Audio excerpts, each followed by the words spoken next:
आज मी तुम्हाला भेटवते माझ्या तिघी मावशांना. मी, आहो आणि मयंक आम्ही तिघंजणं गेले होते 4थ्या नंबरच्या मावशीच्या घरी. हे मावशीचं देवघर आहे. किती छान आहे. मावशीला डेकोरेशन करायला खूप आवडतं. नेहमी मावशी घर असं चकचकीत ठेवते. मावशीला मी 4थ्या नंबरच्या मावशीला भेटायला गेली. तिथंच माझी सर्वात मोठी मावशी पण आलेल्या होत्या. ही आहे माझी 4थ्या नंबरची मावशी. ही मावशीची मुलगी, मोठ्या मावशीची माझी मोठी ताई. ह्या माझ्या सर्वात मोठ्या मावशी आहे. त्यांना आम्ही मोठी आई म्हणतो. मोठी आई इथं माझ्यासाठी रडत होत्या की इतक्या लांब आहे, चालली लगेच, आत्ता आली होती. असं दोघी तिघी मावशांना भेटली. त्यानंतर ताईला पण भेटली. ही माझी सर्वात मोठ्या मावशीची सर्वात मोठी बहीण आहे. मोठी ताई, अक्काताई नाव आहे तिचं. त्यानंतर यांना सर्वांना भेटून वगैरे आम्ही निघणार होतो. त्या दिवसाचा ब्लॉग आहे हा. त्यानंतर त्याच्या अगोदर 2 दिवस अगोदर मी, वहिनी, भाऊ आम्ही गेले होते माझ्या 3ऱ्या नंबरच्या मावशीच्या घरी. 3ऱ्या नंबरच्या मावशीच्या मुलीला मुलगा झाला आहे. त्यांना भेटायला गेले होते आम्ही.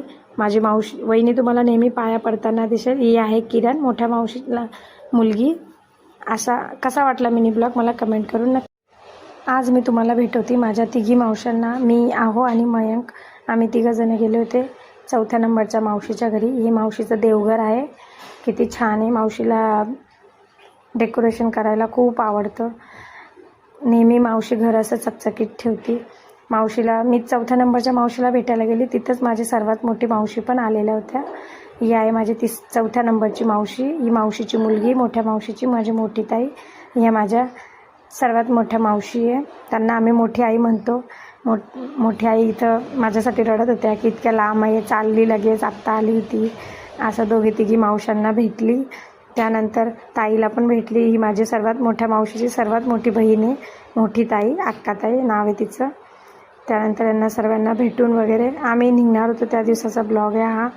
त्यानंतर त्याच्या अगोदर 2 दिवस अगोदर मी, वहिनी, भाऊ आम्ही गेले होते माझ्या 3ऱ्या नंबरच्या मावशीच्या घरी. 3ऱ्या नंबरच्या मावशीच्या मुलीला मुलगा झाला आहे. त्यांना भेटायला गेले होते आम्ही. माझी मावशी वहिनी तुम्हाला नेहमी पाया पडताना दिसेल. ही आहे किरण, मोठ्या मावशीला मुलगी. असा कसा वाटला मिनी ब्लॉग मला कमेंट करून नक्की.